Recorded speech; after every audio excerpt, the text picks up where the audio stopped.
The Usos and the Street Profits are tired of being screwed over by incompetent officiating, so there's only one man for the job. Who could possibly deal with the Usos and the Street Profits and keep everything level and do everything to call it right down the middle, Daddy? Well, it's not Bill Alfonso. It is, drum roll please, Jeff Jarrett. Fucking hell, we're going back to 1995 if man, woman, animal, vegetable, or mineral are still alive. God damn, this show was certainly something, wasn't it? I'm John Renton with my review of WWE Smackdown from Orlando, Florida. Let me just fucking readjust my office seat here. Yeah, this show certainly existed. Had a little bit more wrestling than last week's 13 minutes and 40 seconds of bell-to-bell in-ring action, as opposed to bell-to-bell back segment, backstage brawling action, like WCW Backstage Assault. Enough of that. Let me know your thoughts on this show. Please, somebody chime in. God damn it. SmackDown's getting to be unwatchable at this point. If I didn't watch out of habit and to support the few people I care about, God, it's getting to the point where there's a few nuggets in every show. And even, any promotion that I watch now, there's taking the good with the bad, and the bad with the good. It's kind of bad. I've laughing stock in my neighborhood. So anyway, Orlando, Florida. Why is Cole here? They start off with Cole in the ring, and instantly I just wanted to scream. Stop having Michael Cole on camera. People say, oh, he's gotten a little bit better with Pat McAfee there. Pat McAfee can bring anybody up because he's got great energy. Granted, he probably could have a few less stupid guests on his show, like Aaron Rodgers, if you know, you know. But McAfee is back. He signed a long-term extension. Good for him. He's a natural at commentary. He can do the occasional match, whatever. He mentions his match with Corbin in 2 weeks. We get recaps. He goes over their days in football when Corbin was humble. And then Corbin appears on the screen. He should have been arrested for that shirt alone. No reaction. They had to dub in the reaction. It's not even that Corbin's bad. He's just bland. And he has some marks on his arms. I think it's monkeypox. Let's just make fun of all the airborne diseases going on here. I think the show is booked by somebody that has monkeypox. Actually, I think Vince McMahon was around when the first monkeypox virus came out. So Pat introduces us to Liv. She gets a big pop. Good for Liv. And shout out to Skinny Mysterio for being there. Taryn, I hope you had a whole lot of fun getting to see your idol, somebody that you absolutely have supported from day one. And it's great to see Liv as SmackDown Women's Champion. But again, shout out to Skinny Mysterio. Like, she's going to watch this. SummerSlam Ed, and it's the last chapter. Sure it fucking is. Liv took on Natty in a championship contenders match. Wait, there we go. Championship contenders match. The match was fine. It was fine. Actually, Natty can work. Liv can work.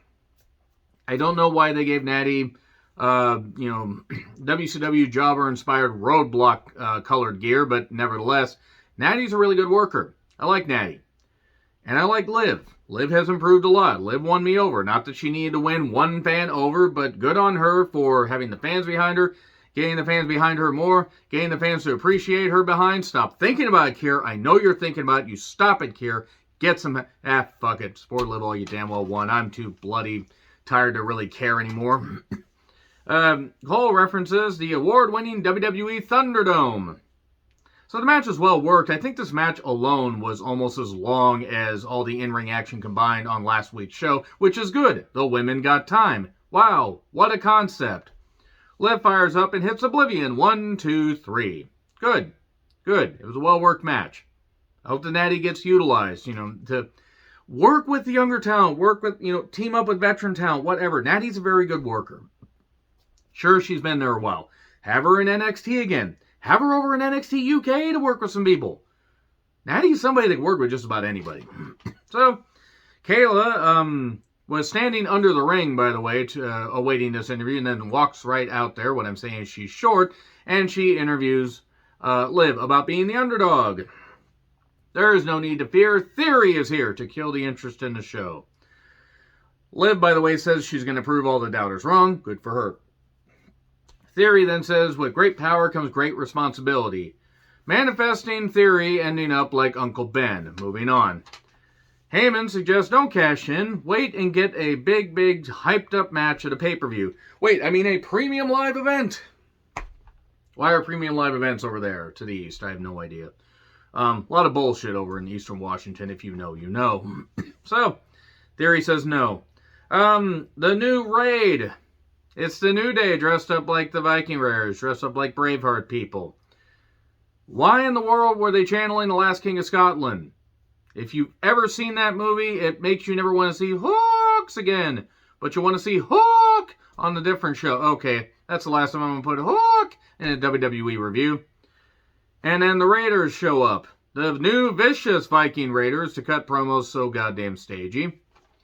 And then Jinder and Shaky Shanky brawling. Who is this for? Seriously, I just want to talk. Kayla, then is interviewing Walter and Kaiser for the glory of the Kaiser.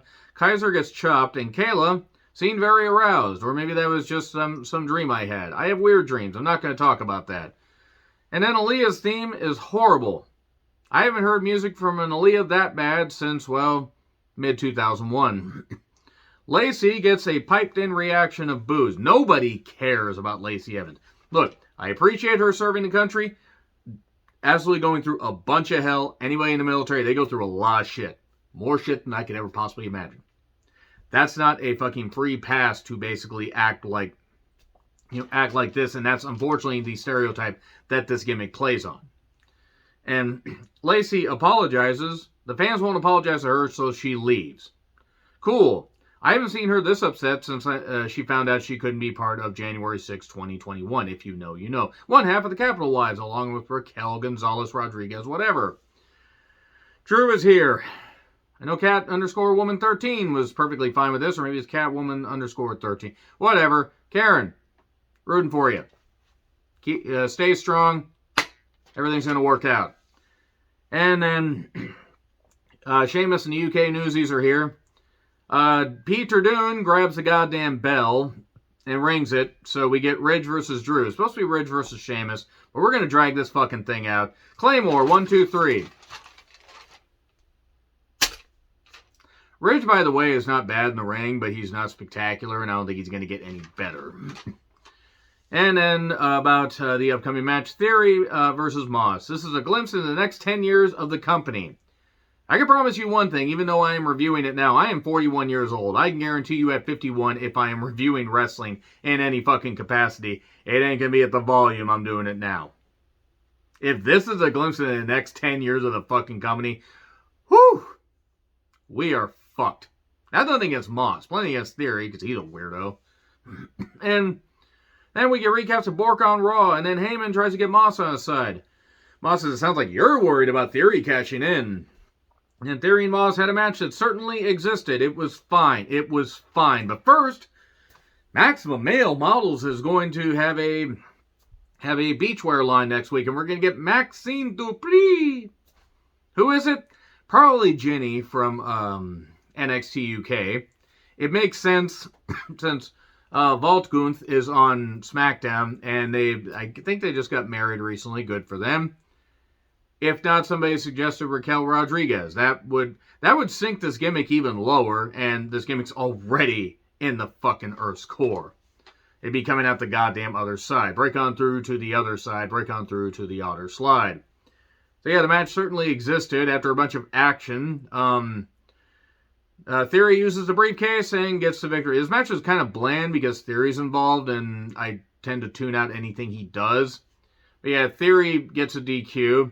Zayn shows up, says, well, I can't stop Theory because my arm's in the sling, but these guys can, and the Usos show up. And then Moss tosses Theory into the post.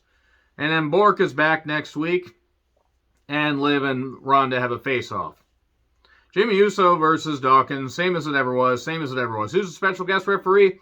We find out after Charles Robinson takes a bump and counts Jimmy Uso down on the third near fall, but his shoulder was up. Oh, no. And then Pierce says, well, okay, we're going to have a referee that's going to make sure that they're impartial, but also that they do things right. And because it's in Nashville, it's JEFFJARRETT. That's double J, y'all. We're back to 1995. And then the Usos and the Profits brawl, and we get people out there. We'll see you this Sunday for the Royal Rumble. Can you tell that I've just given up on really analyzing this and I just want to make jokes? I've watched wrestling since War to Sell the Score 1985. I've had my falling out of love with some companies and whatever, and I've watched a lot of shit. And even if the action's good, just so much of it's blasé. They still got over 100 wrestlers on their goddamn roster. And this is the best they can fucking do. This company is only going to have successful premium live events in spite of the bad TV. Whatever, let me know your thoughts in the comments. Like, share, subscribe, Twitter handle in the description. I'm John Ritlin. I'll see you soon.